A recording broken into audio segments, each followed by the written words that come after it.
Hello. Donc je vous ai laissé en plan là ce week-end, je suis vraiment désolée.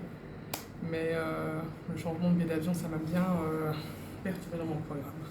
Bref, donc à la fameuse question où est-ce qu'on s'installe, c'était difficile d'y répondre en vous donnant juste la destination finale.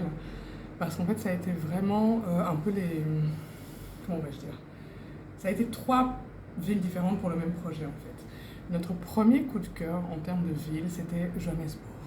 Il y a plein de gens qui détestent cette ville, nous on l'adore pour différentes raisons, mais surtout parce qu'en termes de restaurants, c'était vraiment une destination idéale.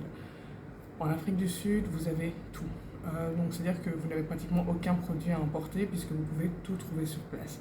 Que ce soit le vin, que ce soit une variété de fruits et légumes qui changent selon les saisons, que ce soit de la viande, du poisson, des fruits de mer. Donc ça c'était un truc génial parce que un des trucs qui est ennuyant dans la restauration en Afrique, c'est l'impact que l'on a écologiquement parlant parce qu'on fonctionne avec beaucoup d'importations. Et c'est vrai qu'avoir un restaurant où tout pourrait être sourcé euh, à côté, à quelques kilomètres, avec des petits fermiers, dans un concept de produits bio, c'était un peu notre rêve. À côté de ça, on adore la ville de Johannesburg, son côté hyper dynamique, le fait qu'il y a plein d'endroits où aller écouter de la musique, des musées, des galeries d'art. C'était une ville où on se voyait vraiment bien élever les filles. Pareil pour l'école aussi, c'était intéressant parce que c'est pas un pays où on doit forcément mettre ses enfants dans une école internationale. Le niveau scolaire est bon, que ce soit dans certaines écoles publiques ou dans des écoles privées, mais qui suivent le programme public. Donc ça faisait vraiment sens et on était partant sur ça. Ça c'était en 2019. Donc moi on s'était déjà rendu plusieurs fois avec mon mari, et puis moi j'étais allée seule pour essayer justement de rencontrer des gens, comprendre comment ça fonctionne. Et en fait, une des choses qu'on nous a expliqué, c'est en Afrique du Sud, si tu veux de toute façon t'installer, il faut que tu passes par un avocat. Il n'y a pas moyen de faire ces papiers d'immigration par soi-même parce que c'est très compliqué, parce qu'il y a plein de choses qui rentrent en compte. Du coup, on avait eu le contact d'un avocat via une amie et on l'a contacté donc je pense que c'était avril 2020, en mode voilà, on est restaurateur, on souhaite s'installer en Afrique du Sud, quelles sont les démarches pour obtenir un visa, tout simplement quoi. Et là, le gars, il nous fait en fait un visa dans le secteur de la restauration, ce n'est pas possible. Enfin, ce n'est plus possible. Ça l'était, mais genre depuis 2015, il y a une espèce de moratoire parce qu'il y a eu beaucoup de gens qui sont venus créer des restaurants, mais derrière, c'était pas vraiment des restaurants, si j'ai bien compris. Enfin bref, je sais pas. Il y a eu des entourloupes, il y a eu des trucs bizarres.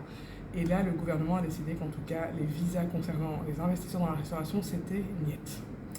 Le seul moyen qu'on avait de pouvoir s'installer en Afrique du Sud et de contourner ce système-là, en fait, enfin ce problème-là, c'était d'investir pour, je crois que c'est 1,2 million de dollars, 500 000 dollars, donc dans l'immobilier par exemple.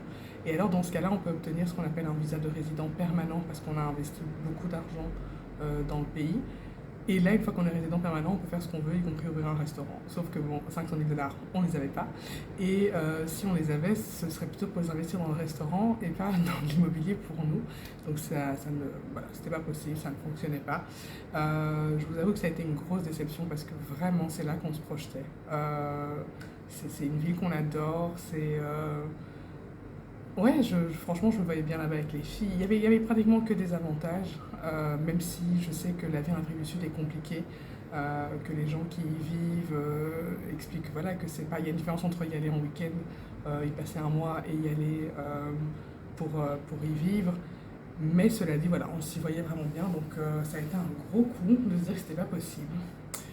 Et donc ça, c'était en avril 2020. Non, 2021, pardon. Oui, parce qu'on y avait pensé en 2019, puis Covid là est arrivé, tout ça a été mis en suspens, donc c'est l'année passée qu'on a appris qu'on ne pourrait pas s'y installer. Du coup, après ça, on était un peu dégoûtés, parce que vraiment on avait vachement misé sur l'Afrique du Sud. Et on s'est dit, bon, il faut qu'on arrête de chercher juste comme ça n'importe comment. Il faudrait qu'on contacte en fait des gens qui sont dans le secteur de l'hospitalité, des gros groupes, et voir où est-ce que eux ils investissent en fait.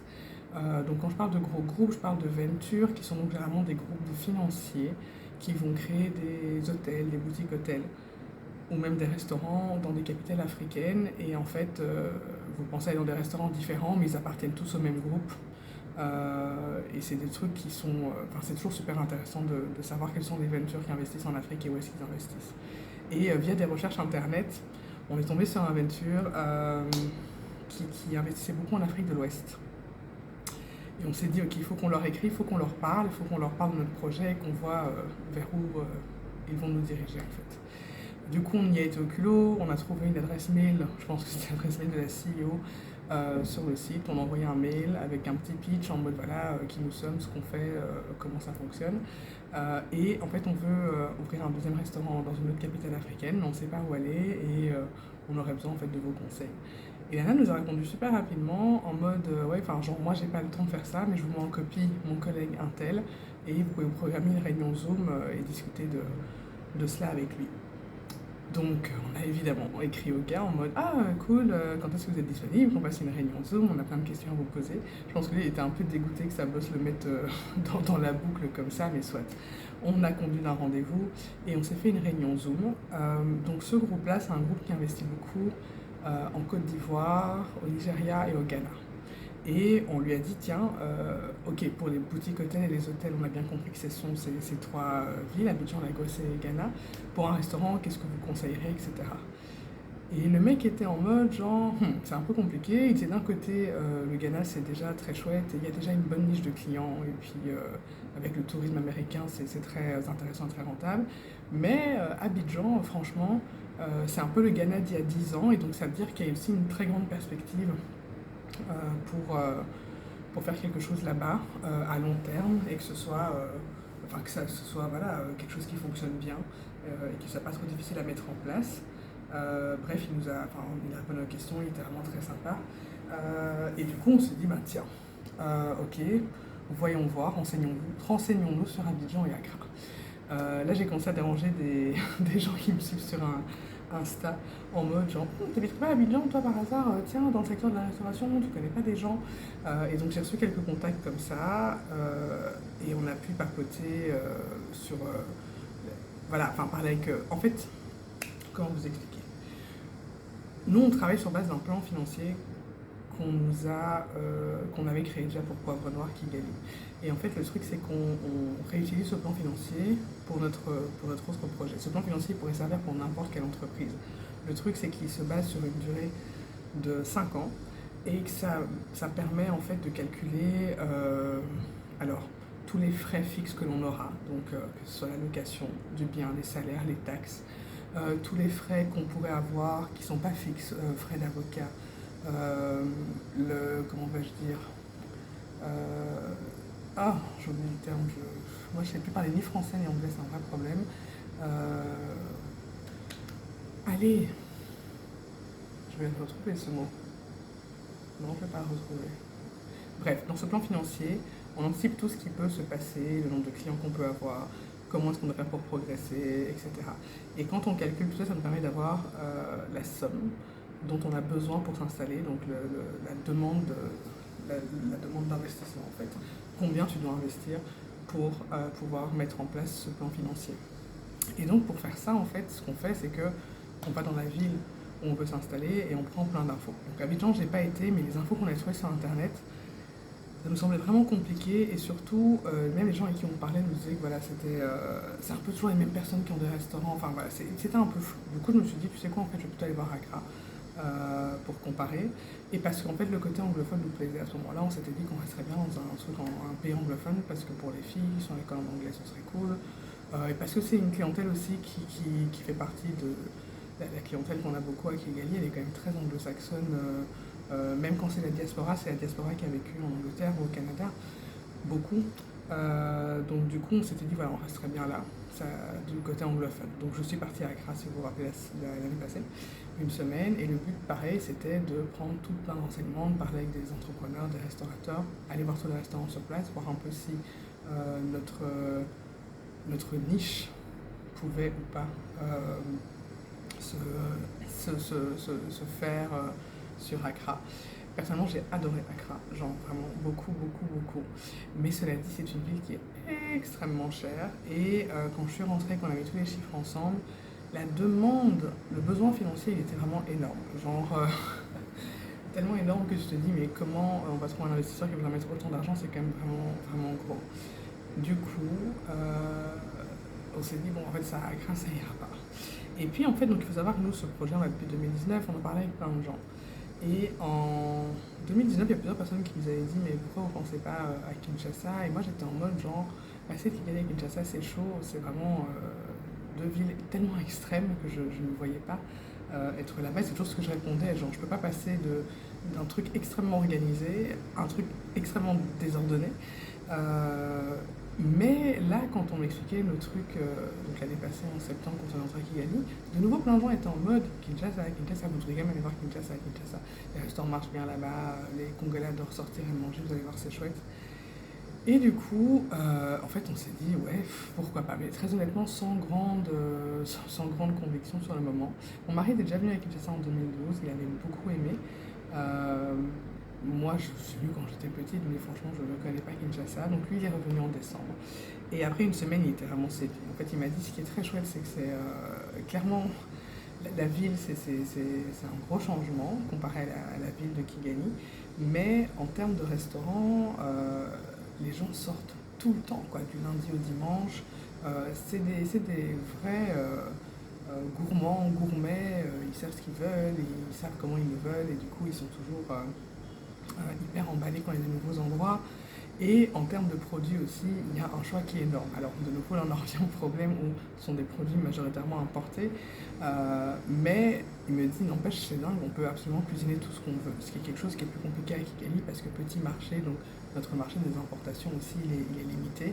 Et avec les taxes, les fournisseurs, ils prennent vraiment des trucs très basiques. On peut pas avoir ce qu'on veut à Kigali en termes de produits, on fait avec ce qu'on a, ce qui n'est pas toujours facile. Mais voilà, heureusement, la différence c'est qu'au Rwanda, on a quand même beaucoup de produits locaux qui sont très bons. Donc au niveau des viandes, par exemple, on ne doit pas importer, à part le canard. Au niveau des poissons, on peut aussi faire avec les poissons qui sont là localement, même si, oui, bien sûr, il y a des trucs comme le saumon fumé ou le saumon qu'on doit importer. Mais je veux dire, voilà, on a quand même pas mal de produits locaux et tout ce qui est fruits et légumes, par exemple, au Rwanda, on les trouve sur place. Euh, du coup, voilà, Kinshasa, ça a fait sens très rapidement. On est revenu en février tous les deux. Les gens avec qui on a connecté ici, il y a beaucoup de Rwandais, beaucoup de Burundais ou beaucoup de Congolais qui sont aussi entre le Rwanda et le Congo au final. C'était vraiment marrant parce que même quand on visitait les maisons, les propriétaires, on avait des liens où en fait ils connaissaient soit les parents de mon mari, enfin ouais, plutôt les parents de mon mari ou soit les miens, ou ils venaient du même coin que ma mère. Enfin bref, c'est tout à fait sens. Et en fait, le truc, c'est qu'une fois qu'on a commencé, si on parlait autour de nous à Kigali, on a pas mal d'amis à Kigali qui nous ont mis en contact avec des gens ici à Kin. J'ai une pensée particulière pour Ingrid, Janine et Candy, qui vraiment, je sais même pas le dit, mais ces trois femmes-là nous ont été d'une aide incroyable parce que les personnes avec qui elles nous ont mis en connexion sont des personnes avec qui on a pu du coup avancer, particulièrement Candy, je dois dire, puisque l'investisseur principal, c'est grâce à elle et à une autre amie Dominique qu'on a pu le rencontrer et que le clic s'est fait comme ça. Et donc voilà, c'est donc Kinshasa où on s'installera. Alors quand les gens me disent mais tu vas quitter Kigali, j'aime pas quand on dit ça parce que je ne vais pas quitter Kigali. Kigali c'est la maison. Pour avoir noir, Kigali c'est notre bébé à John et à moi. On n'a pas de partenaire, ça nous appartient à 100%. C'est aussi notre carte de visite. C'est parce qu'on a pu faire ça au Rwanda. C'est parce que le Rwanda nous a permis de venir voir un restaurant sans expérience, mais en nous laissant l'opportunité de le faire. C'est parce que le marché de Kigali nous a accueillis. C'est parce que les clients qu'on a eus nous ont permis de grandir, d'avancer, de vraiment réaliser que ce métier, c'était vraiment un métier de passion en fait, et qu'on adore faire, que l'on peut aujourd'hui en ouvrir un deuxième avec des partenaires, donc ce qui n'est pas la même chose. Le port de Kinshasa ne nous appartient pas à 100%, celui de Kigali, oui. Donc je ne pars pas du Rwanda, on va garder la maison, on va faire des allers-retours. Les vacances scolaires, je compte bien ramener les filles parce qu'il faut qu'elles continuent à parler leur Kinyarwanda parfait et malheureusement c'est pas avec moi que c'est possible. Aussi parce que Kinshasa est une ville incroyable mais très bruyante, très un peu dingue. Et donc je pense qu'on sera très content de pouvoir rentrer chez nous à la maison un peu au calme. Et surtout, avant tout, l'équipe qu'on a, elle est capable de gérer sans nous. C'est quelque chose qu'on a préparé. On savait qu'on voulait partir depuis 2019. Donc dans la façon dont on gère le restaurant, dans la façon dont on s'est mis en retrait pour que les gens se déshabituent à tout le temps nous avoir, nous au restaurant, et à plus avoir l'équipe. Tout ça, on l'a préparé, notre équipe, elle est solide et elle est incroyable, mais on a besoin de les voir, je pense qu'ils ont besoin de nous voir aussi, et donc voilà, je n'aime pas quand on me dit tu vas quitter le Rwanda, parce que je ne peux pas quitter, d'abord c'est à 2h30 de vol, et ensuite je ne peux pas quitter chez moi, c'est chez moi, ce sera toujours chez moi, et vu qu'il y a notre bébé principal, le premier bébé là-bas, les allers-retours, on va s'en faire, oui, voilà, donc on ne peut pas quitter là où on vit, même si on va s'installer ici, on ne prend par exemple pas nos meubles, on va juste prendre nos affaires. Enfin, on sait aussi dans quoi on se lance, on sait l'intensité des premières années d'un restaurant, on sera très occupé donc, par le restaurant. Du coup, c'est vraiment pas un vrai déménagement dans le sens où on prend toutes nos affaires et on ne revient pas.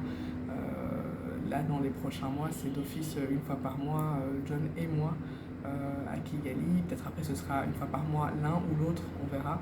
Mais voilà, il ne faut pas oublier que notre premier bébé et que la maison, ça reste là-bas, même si on est super excité de se lancer dans cette nouvelle aventure. Enfin, excité et stressé, hein, parce que vous pouvez le voir à ma tête. Je dors pas beaucoup ces temps-ci. J'ai des réveils à 4h du matin avec des to-do list longues comme le bras. Je dois me confronter à comment se passent les travaux dans une autre ville. Je dois me confronter à comment travailler avec les fournisseurs dans une autre ville, le personnel. Il y a des choses qui seront plus simples, mais je pense qu'il y a aussi des choses qui seront plus compliquées. Et du coup, voilà, c'est vraiment tout le temps excitation, stress, excitation. C'est pas évident.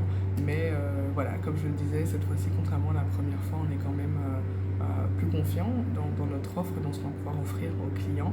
On n'a par exemple pas trop d'inquiétude sur le menu. Je pense que John a déjà une idée très précise du menu qu'il va offrir à l'ouverture. On a moins de doutes l'un envers l'autre. Au début, aucun de nous deux n'était dans ce domaine-là, donc on passait beaucoup de temps à surveiller l'autre. On était très contrôle fric l'un envers l'autre. Ça, ce sera déjà une chose qu'on n'aura plus besoin de faire.